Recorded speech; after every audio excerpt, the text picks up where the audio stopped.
Assalamualaikum warahmatullahi wabarakatuh. Waalaikumsalam warahmatullahi wabarakatuh. Alhamdulillah. Alhamdulillahilladzi ba'atsa fil ummiyina rasulam minhum.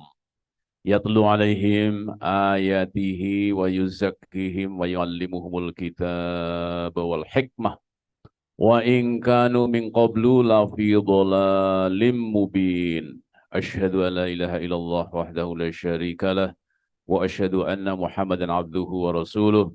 Allahumma salli ala Muhammad wa ala alihi wa ashabihi wa man tabi'ahu ila yaumiddin amma ba'du.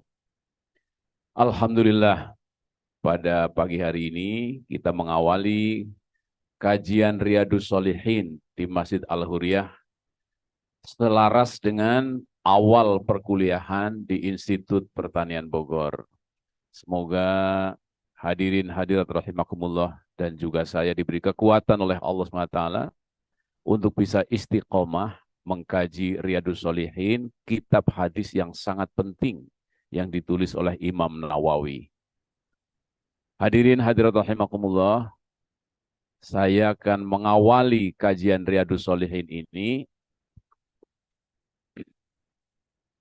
dari awal, dari awal, yaitu dari kitab yang pertama tentang ikhlas. Karena ikhlas ini sangat penting. Para mahasiswa-mahasiswi adalah orang-orang yang menuntut ilmu. Kalau kita atau terbunuh atau meninggal dunia, itu mati syahid. Selama niatnya karena Allah Subhanahu wa Ta'ala. Sama wanita yang hamil, ingin punya anak yang akan menjadi warasatul anbiya. Kalau ketika melahirkan meninggal, itu juga meninggalnya mati syahid. Sebaliknya, ketika ada dua orang berkelahi, bukan di medan peperangan, berkelahi, dua-duanya masuk neraka, kata Rasulullah Muhammad SAW. Kenapa? Kok yang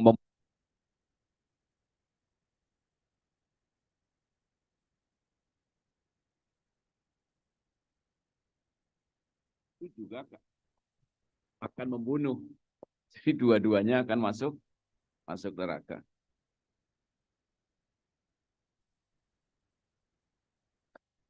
Karena itu niat menjadi sangat penting. Kita bisa sama-sama kuliah, tapi di hadapan Allah berbeda. Ada yang kuliah tidak dapat pahala, ada yang kuliah yang dapat pahala. Sama menuju masjid juga, seperti itu. Saksikan bahwa orang yang berwudu dengan sempurna, kemudian berjalan atau mengendarai mobil begitu, karena Ustaz Hamzah mengendarai mobil, menuju ke masjid, bahwa mereka adalah orang-orang yang beriman. Karena tidak ada yang bisa memakmurkan masjid kecuali orang yang beriman kepada Allah Subhanahu wa Ta'ala. Jadi niat itu sangat penting. Bismillahirrahmanirrahim. Kita mulai dari kitab pertama, Ikhlas. Ini indahnya Riyadus Shalihin itu diawali dengan Al-Quran. Ya. Jadi ayat-ayat yang terkait dengan ikhlas. Yang pertama surat Al-Bayyinah. Wa ma umiru illa liya'budullaha mukhlishina lahuddina hunafa wa yu'tu zakah wa dzalika dinul qayyimah wa yuqimus sholata wa yu'tuz zakata. Beragama dalam sholat, dalam zakat harus lillahi ta'ala. Tidak tercampuri oleh sedikit pun. Ya. Sebagaimana firman Allah di dalam surat Al-Kahfi juga seperti itu. Innama ana basyarum mislukum yuha ilayya annama ilahukum ilahu wahid. Faman kana yarju liqa'a rabbih falya'mal amalan sholiha wala yusrik bi'ibadati rabbih ahada. Subhanallah. Jadi Rasulullah itu adalah manusia seperti kamu, tetapi Rasulullah mendapatkan wahyu bahwa tidak ada Tuhan kecuali Tuhan yang Maha Esa. Barang siapa yang ingin yarju liqa'a rabbih, berjumpa dengan Allah Subhanahu wa taala, hendaklah falyamal amalan sholiha, beramal soleh, yaitu amal-amal yang diperintahkan Allah di dalam Al-Quran maupun sunnah-sunnahnya, falyamal amalan sholiha, wala yusrik bi'ibadati rabbihi ahada. Nah ini. Jadi ikhlas ini adalah masalah hati. Masalah niat di dalam dada kita. Yang kedua adalah surat Al-Hajj 37 yang terkait dengan hewan kurban ini. Bismillahirrahmanirrahim. La yanalallaha luhumuha wala dima'uha walaki yanaluhut taqwa minkum. Jadi daging-daging unta atau lahma, ya, daging-daging unta dan darahnya dima'uha, ya, tidak akan sampai kepada Allah, tetapi yang sampai kepada Allah adalah ketakwaan dari antum semuanya. Jadi karena itu Allah perintahkan kepada kita, qul inna sholati wa nusuki wa mahyaya wa mati lillahi rabbil alamin. Jangan sampai berkorban dalam rangka pencitraan. Berkorban supaya dicolok nanti ketika pemilihan umum atau pemilihan legislatif dan sebagainya. Memang ujian cukup berat ini, terutama bagi calon anggota DPR. Ya, di satu sisi harus memenangkan dirinya untuk bisa dipilih oleh masyarakat, tapi di sisi lain harus ikhlas karena Allah Subhanahu wa Ta'ala. Ini yang kedua. Kemudian yang ketiga adalah surat Al-Imran ayat 29. Qul in tuhfu ma fi sudurikum au tubduhu ya'lamhullah. Katakan, jika kamu menyembunyikan apa yang ada dalam hatimu atau dalam dadamu, atau kamu melahirkannya, pasti Allah mengetahui. Allah mengetahui apa-apa yang ada di langit dan apa-apa yang ada di bumi. Dan Allah Maha Kuasa atas segala sesuatu. Al-Imran ayat 29. Jadi percuma kita berbohong kepada manusia. Orang Allah itu mengetahui seluruh isi hati kita. Ya. Naudzubillah min dzalik. Karena itu orang yang terbaik di hadapan Allah itu orang yang beriman kepada Allah Subhanahu wa Ta'ala. Jadi alladzina amanu wa amilus solihati ulaika hum khairul bariyah. Sebaliknya orang yang tidak beriman, innalladzina kafaru min ahlil kitabi wal musyrikina fi nari jahannama khalidina fiha ulaika hum syarrul bariyah. Jadi seburuk-buruk makhluk adalah orang kafir, sebaik-baik makhluk adalah orang yang beriman kepada Allah SWT. Karena orang yang beriman punya keyakinan bahwa Allah itu mengetahui baik yang lahir maupun yang di dalam batin. Karena itu apa yang disebut dengan berprasangka baik terhadap orang lain, yaitu hati kita tidak pernah berprasangka buruk pada orang lain. Jadi ketika kita punya teman misalnya tidak sholat subuh, ya mungkin dia sedang sakit. Mungkin dia sedang malas. Tidak demikian. Bersihkan hati kita dari prasangka-prasangka buruk. Nah, sekarang kita masuk pada hadis pertama terkait dengan ikhlas. Sangat terkenal ini. Semoga antum semuanya sudah hafal hadisnya ini. Jadi hadis ini wa'an amiril mu'minina. Dari Amirul Mukminin, yaitu Umar bin Khattab radhiyallahu an, ya. Abi Hafsin, bapaknya Hafsah. Hafsah itu nanti jadi istri Rasulullah Muhammad sallallahu alaihi wasallam. Abi Hafsin, Umar ibnul Khattabi, yaitu Umar ibnu Khattab. Terus panjang Ibni Nufaili, Ibni Abdil Uzza, Ibni Riyahi, dan seterusnya. Nanti intinya ini hadis ahad. Hadis yang diriwayatkan oleh satu orang, yaitu hanya Umar bin Khattab radhiyallahu an. Nah ini. Tetapi hadis ini disahihkan oleh banyak imamnya. Hadis ini diriwayatkan oleh dua orang imam ahli hadis, yaitu Abu Abdillah Muhammad bin Ismail bin Ibrahim bin Al-Muhirah bin Hafizah Al-Ju'fi Al-Bukhari. Lazim disingkat dengan Bukhari saja.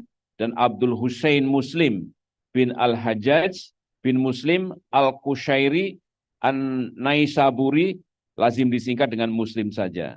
Dalam kedua kitab masing-masing, yang keduanya itu adalah kitab hadis yang paling sahih. Jadi hadis ini walaupun hadis ahad diriwayatkan oleh satu orang, yaitu Umar bin Khattab radhiyallahu an, orang yang sangat dekat dengan Rasulullah Muhammad SAW, dan disahihkan oleh Bukhari dan Muslim. Perawi hadis yang luar biasa. Ya, ini. Jadi apa ini intinya? Sami'tu Rasulullah sallallahu alaihi wasallam yaqul. Aku telah mendengar bahwa Rasulullah SAW telah berkata, innamal a'malu binniyati. Sesungguhnya amal itu tergantung pada niatnya. Wa innama likulli imri'i ma nawa. Dan sungguh bagi siapa-siapa itu adalah tergantung pada apa yang diniatkannya. Famangkana, maka barang siapa, famangkanat hijratuhu ilallahi wa rasulihi, fa hijratuhu ilallahi wa rasulihi. Maka barang siapa yang hijrah karena Allah dan Rasulnya, maka akan mendapatkan pahala hijrahnya karena Allah dan Rasulnya. Sebaliknya, wa mangkanat hijratuhu lidunya yusibuha atau imro'atin yang kihuha fa hijratuhu ila ma hajaro ilai, mutafaq alaih sahihatihi. Jadi apa ini? Barang siapa yang hijrahnya karena dunia dan apa yang diusahakannya, atau karena wanita yang ingin dinikahinya, maka hijrahnya karena untuk itu dapatnya. Ya, jadi niat itu menjadi sangat penting. Ini hadis pertama tentang niat ikhlas. Semuanya ini ada 12 hadis terkait dengan ini ikhlas. Ya, jadi ini yang pertama. Karena itu mari kita niatkan kuliah kita, ngajar kita, para dosen, semua ibu-ibu menikahnya, hamilnya, melahirkannya harus diniatkan karena Allah Subhanahu wa ta'ala. Jangan sampai ibu-ibu hamil merasa keberatan. Saya sebenarnya nggak pengen punya anak nih. Banyak wanita-wanita yang anaknya sudah banyak, ternyata hamil lagi, marah-marah sambil hamil. Na'udzubillahi min dzalik. Harus ridho dengan semua ketentuan-ketentuan Allah Subhanahu wa ta'ala. Padahal kalau orang hamil, melahirkan, meninggal dunia, maka mati syahid. Kita-kita juga yang menjadi dosen, yang selalu mengembangkan ilmu, ketika mati, insya Allah mati syahid. Jadi ini hadis pertama. Jadi kalau kita terjemahkan, dari Amirul Mukminin Abu Hafiz Umar bin Khattab bin Naufal bin Abdul Azza bin Riyah bin Abdullah bin Qurt bin Razah bin Adi bin Ka'ab bin Lu'ay bin Galib Al-Quraisy Al-Adawi radhiyallahu anhu, ia berkata, aku mendengar Rasulullah Shallallahu alaihi wasallam bersabda, setiap amal disertai dengan niat. Setiap amal seseorang tergantung dengan apa yang diniatkannya. Karena itu siapa saja yang hijrahnya karena Allah dan Rasulnya, maka hijrahnya diterima dan diridhoi Allah dan Rasulnya. Tetapi barang siapa yang melakukan hijrah demi kepentingan dunia atau karena wanita yang akan dinikahinya, maka hijrahnya akan mendapat apa yang menjadi tujuannya. Subhanallah. Semoga kita dikaruniai oleh Allah niat yang ikhlas di tengah-tengah keramaian hiruk pikuk pencitraan, ya, pencitraan.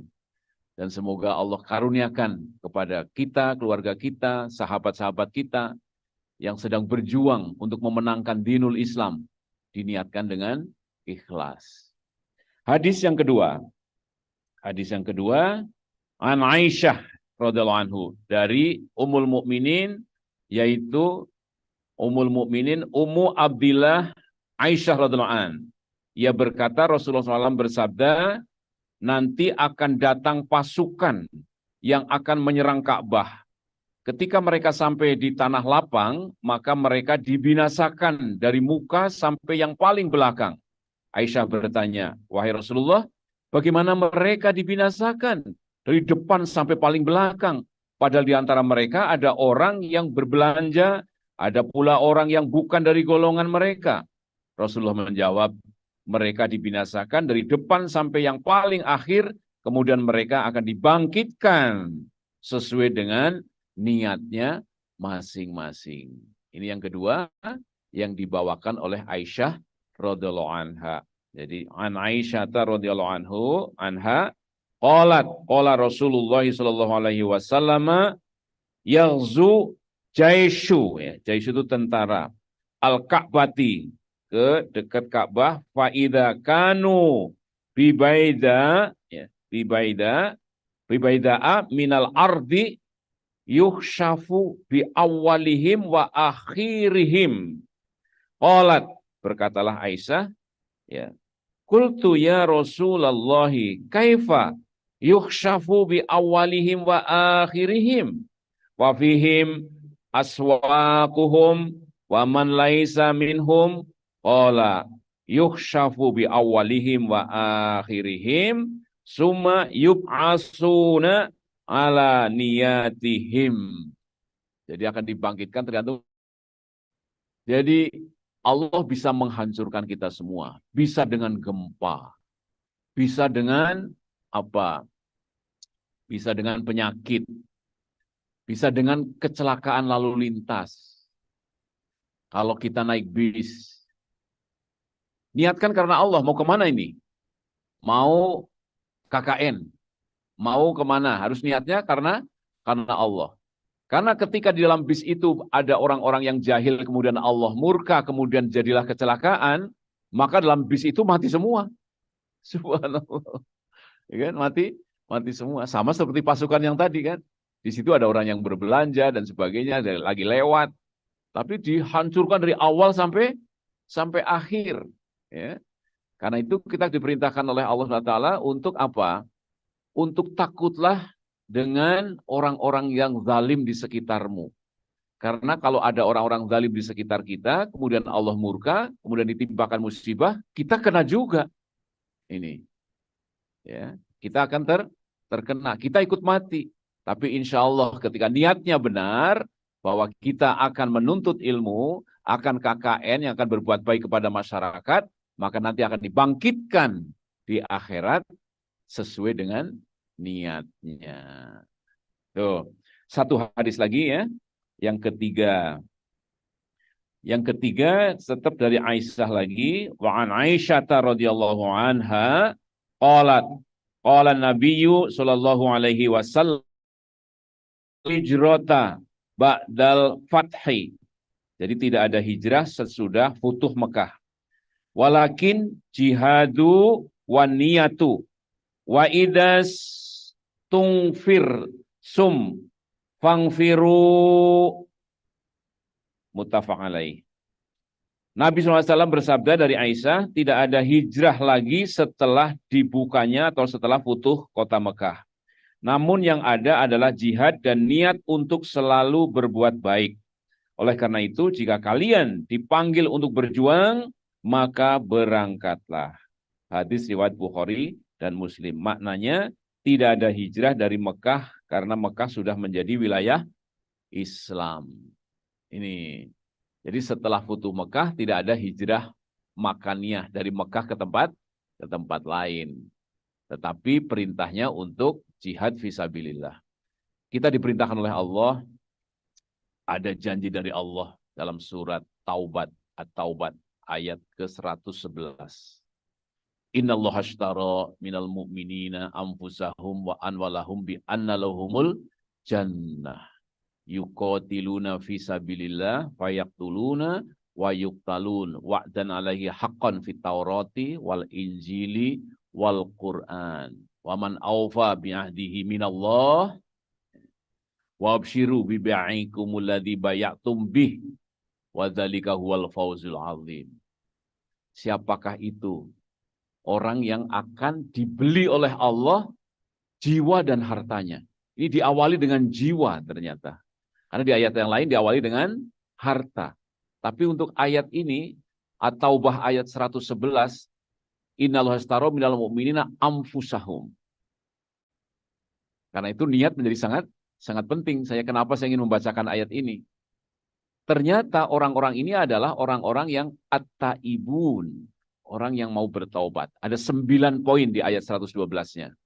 Orang yang mengawali kehidupannya setelah mendengar seruan dari Allah dan Rasul-Nya, at-taibun, orang yang bertaubat. Yang kedua, mengisi waktu dalam al-abidun, orang yang beribadah. Yang ketiga, wal-hamidun, yang bertasbih, memuji Allah Subhanahu wa Ta'ala. Wal-hamirun, orang yang mengembara, berpuasa, menuntut ilmu, dari Jawa Tengah pergi ke IPB. Itu hamirun. Ya. Orang yang roki'un, yang sujud, sajidun, yang sujud berarti orang yang sholat. Seluruh ahli tafsir mengatakan itu adalah orang yang rajin sholat. Kemudian yang wal amiruna bil ma'rufi wa nahuna 'anil munkar.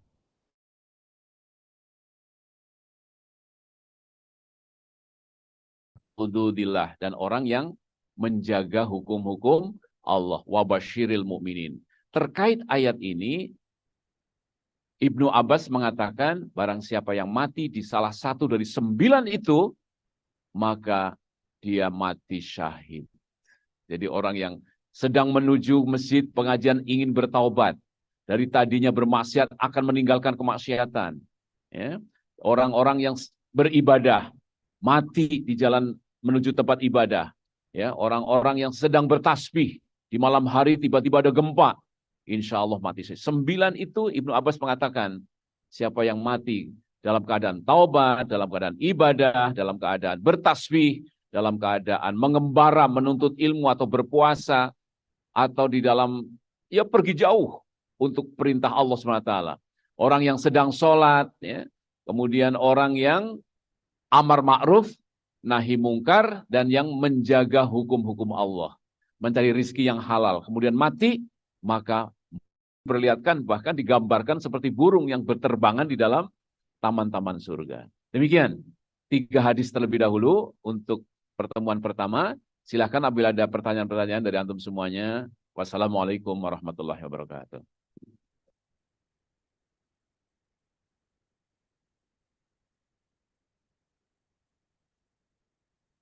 Baik, jazakallah khair kepada Ustadz Hashim yang alhamdulillah telah memberikan materi kepada kita semua. Uh, jadi tentang niat, jadi kita harus meluruskan niat kita ketika kita ingin beribadah, ketika kita ingin menuntut ilmu, terutama ya Ustaz ya.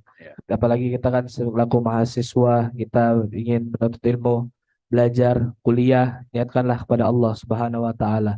Insyaallah Allah akan berubah nilai ibadah pekerjaan itu yang tadinya bisa tidak jadi amal kebaikan, jadi dapat pahala dari kegiatan itu. Baik, untuk selanjutnya sesi tanya jawab. Mungkin dari jamaah ada yang ingin bertanya. Oke, dari jamaah ikhwan dulu. Oke, 1, 2, satu lagi. Ada. Kita buka satu termin. Itu satu termin 3 bertanya. Saya ulangi. 1, 2, 3. Oke, Mas yang kacamata, yang pakai baju abu-abu sampai belakang. Bisa langsung saja.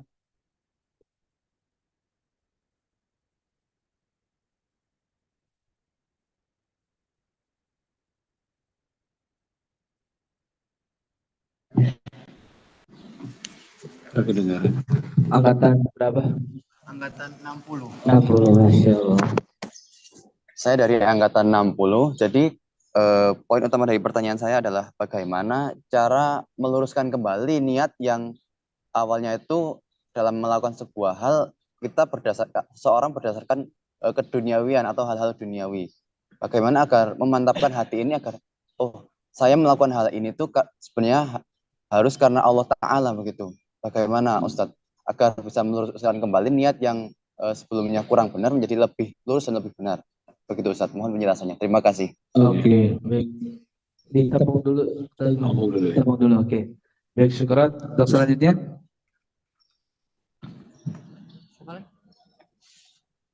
Ke yang baju. Perkenalkan Ustadz, nama saya Imam Mustafa, saya dari Medan, Sumatera Utara, saya dari angkatan 60. Jadi saya ingin bertanya Ustadz, bagaimana cara memunculkan agar buat diri kita tuh ikhlas dan menjaga diri kita dari rasa ikhlas itu. Karena memang untuk menjaga rasa ikhlas itu tetap ada, itu sangat susah, bahkan nggak mudah. Karena apalagi pas kita melakukan suatu ibadah, terus tiba-tiba ada teman muji nih, wah Masya Allah banget, antum udah Ya, bisa duha, tahajud gitu. Nah, jadi kayak seakan-akan kayak kita jadi ujub berbangga diri. Jadi kayak tiba-tiba pas awalnya niatnya ikhlas, pas pertengahan jalan itu berubah niatnya Ustadz. Itu gimana cara meluruskan kembali Ustadz? oke, baik, syukran. Terakhir dari belakang, paling belakang. Oke, assalamualaikum warahmatullahi wabarakatuh. Waalaikumsalam warahmatullahi wabarakatuh. Perkenalkan, nama saya Noval. Saya izin bertanya Ustadz terkait tentang hal teknis, ya agak teknis tentang hadis pertama yang Ustadz sebutkan tadi.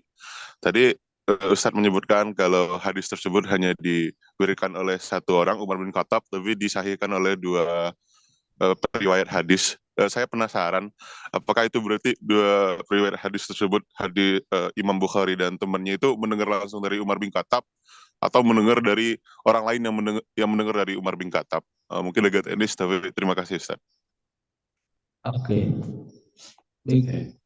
Syukran atas pertanyaannya. Langsung saja, Ustaz.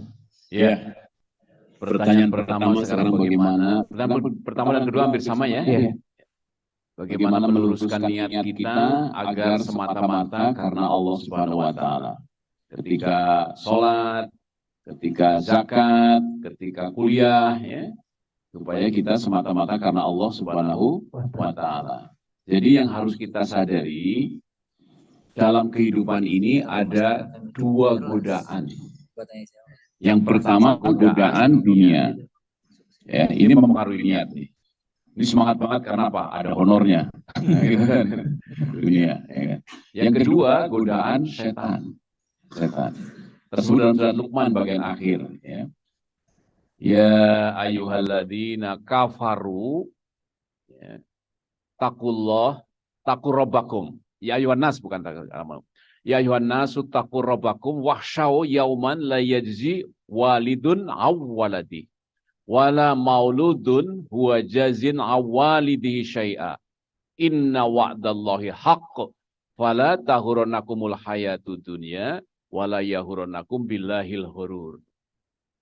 Wahai manusia, bertakwalah kepada Tuhanmu dan takutlah dengan suatu hari. Di mana seorang ayah tidak bisa menolong anaknya sedikit pun. Demikian juga seorang anak tidak bisa menolong bapaknya sedikit pun. Inna wa'dallahi haqq. Sesungguhnya janji Allah itu benar. Ya, janji Allah itu benar. Karena itu maka janganlah kamu tertipu oleh dunia, nomor satu. Yang kedua, janganlah kamu terkena tipu yang sangat penipu, yaitu setan. Ya, yaitu setan. Tersebut surat Luqman bagian akhir. Ya. Jadi kita harus sadar itu. Makanya ketika kita mau berangkat ke suatu tempat, apakah dalam rangka kuliah, dalam rangka sholat dan sebagainya, duduk sejenak. Duduk sejenak. Mengingat kembali, ya Allah, jadikan ini di padang mahsyar nanti benar-benar semata-mata karena Engkau dan karena Rasul-Mu. Jangan sampai kita hanya rame-rame saja berangkat itu. Jadi bayangkan, kalau kita beramal soleh semata-mata bukan karena Allah, tapi karena yang lain tadi, karena dunia, ya, dan yang lain-lain semuanya. Walaupun boleh-boleh saja karena dunia, kalau memang itu jalan yang benar. Ya, oh ini nanti bekerja supaya dapat gaji, boleh saja seperti itu. Pergi ke sawah akan bercocok tanam supaya panen, memang diperbolehkan seperti itu. Tetapi jangan sampai semangatnya itu bukan dalam rangka untuk ibadah. Karena bercocok tanam itu harus ada hilirnya lagi. Saya bercocok tanam supaya ya Allah nanti saya jadi orang kaya, saya bisa menunaikan zakat, infak, dan sedekah. Saya bisa menyantuni anak yatim, saya bisa memberikan beasiswa kepada mahasiswa-mahasiswi, dan seterusnya. Ini semuanya harus berujung kepada Allah SWT. Sama antum semua yang sekarang angkatan 60, yang pada kuliah. supaya nanti jadi sarjana, bisa mengentaskan kemiskinan, bisa beribadah, bisa punya uang untuk infak dan sedekah, bahkan bisa menjadi pemimpin NKRI yang adil, yang arif, yang bijaksana, yang menjadikan sumber daya alam kita untuk kemakmuran rakyatnya. Ya, tidak akan korupsi, supaya apa? Supaya sumber daya alam itu tidak masuk kantong-kantong pejabat. Karena pejabatnya Anda semua yang berniat sekarang ini. Ini, itu Mas. Jadi bayangkan nanti di padang mahsyar. Ternyata kan ada ayat-ayat tentang infak dan sodakoh dalam Al-Baqarah bagian terakhir. Siapa yang infak sodakoh karena riya kepada manusia, bukan karena iman kepada Allah Subhanahu wa taala, bagaikan batu yang di atasnya ada tanah. Batu di atasnya ada tanah, disiram oleh air yang sangat lebat. Masih tersisakah tanah yang di atas batu itu? Yang ada tinggal batu licin. Rasanya sudah infak sodakoh, ternyata hanya pencitraan. Setelah selesai pemilu, nanti di akhir tanyain, bukankah kamu sudah dicolok jadi anggota DPR? Selesai. Seperti batu yang licin. Sama kuliah juga seperti itu. Olahraga juga, pengajian juga. Jangan sampai Anda ikut pengajian, karena di sebelah sana ada akhwat yang kamu cintai berangkat pengajian. Minta dianterin, ya kan? Pakai motor boncengan. Aduh. Nah, itu seperti itu. Yang seperti itu hendaklah kita akhiri karena Allah Subhanahu wa taala. Nah, bagaimana caranya? Takutlah dengan yakhsyau yauman, yaitu suasana di padang mahsyar, yaumul hisab. Ya, hisab. Bapak Ibu semua juga para dosen yang jadi profesor, yang jadi doktor, jangan sampai ternyata batu licin di sana. Karena hanya untuk mengejar nama, kehebatan, ketenaran, pujian. Ini sangat berat nih. Makanya kita harus berjihad melawan seruan-seruan dunia dan setan di dalam dada kita agar kita bisa ikhlas. Demikian. Yang ketiga pertanyaan gimana tadi? Coba diulang. Yang ketiga. Saya nggak terlalu mendengar. Agak kurang jelas. Bisa diulang?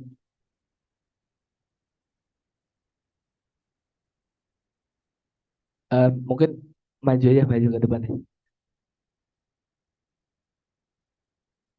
Suaramu ngebas, jadi nggak terlalu jelas. Ya, sekarang.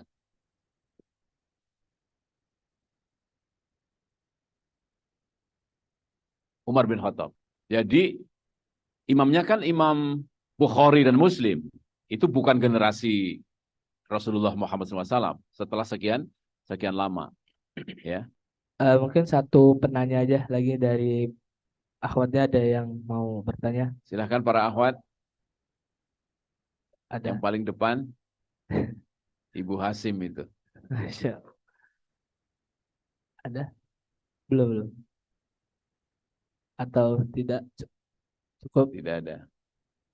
Itu ada lagi. Dari ikhwan satu. Oke, silakan.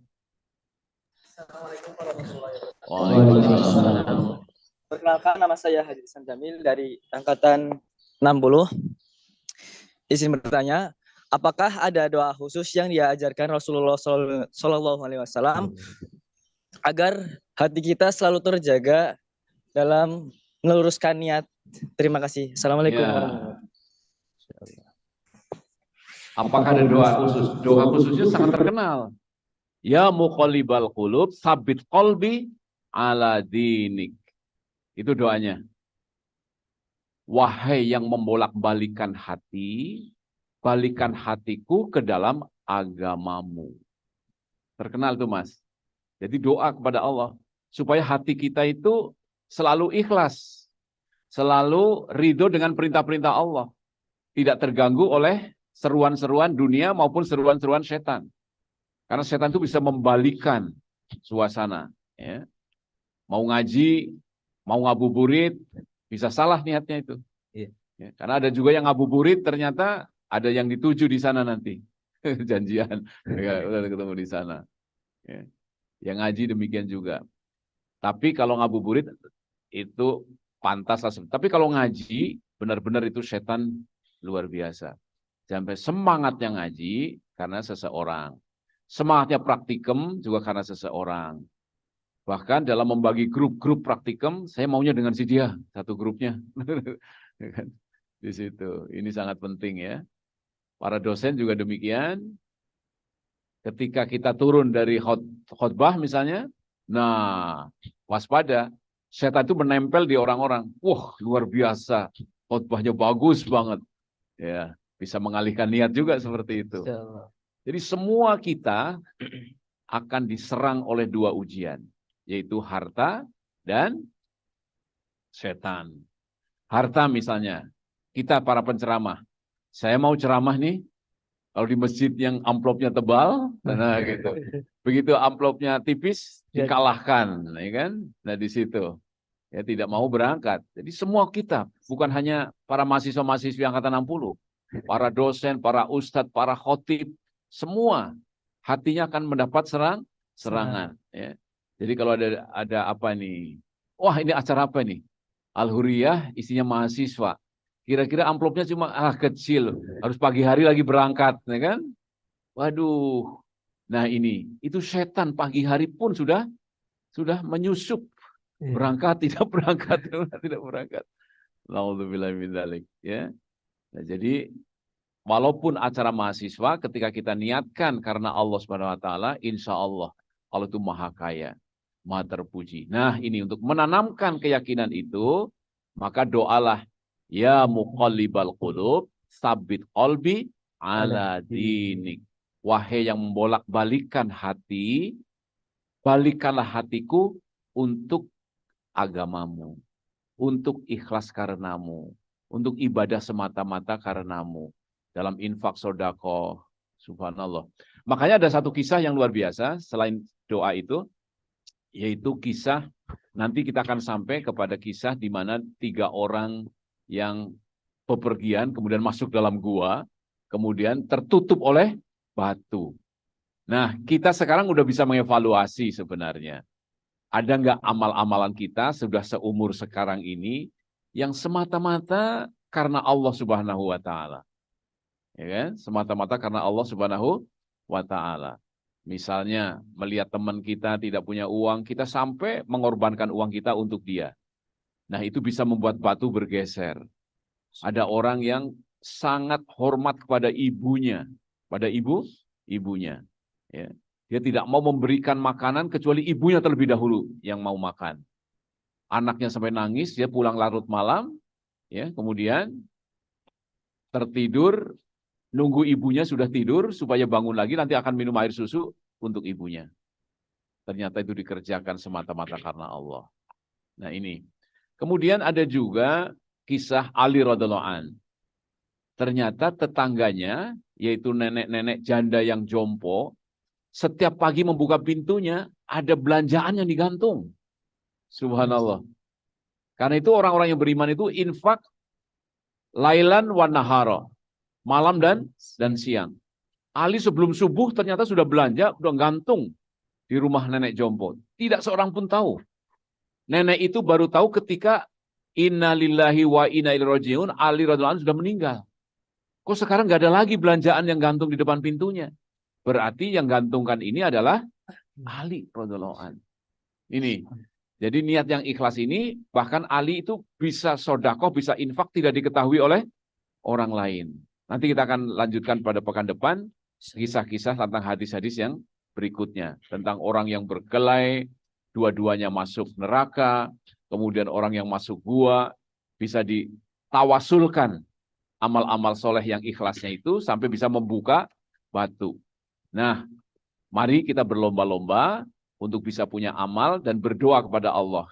Karena yang punya hati kita sebenarnya bukan kita, yaitu Allah Subhanahu wa ta'ala. Mintalah kepada Allah dengan doa-doa yang dicontohkan oleh Rasulullah Muhammad sallallahu alaihi wasallam. Demikian. Oke, baik, jazakallah khair Ustaz.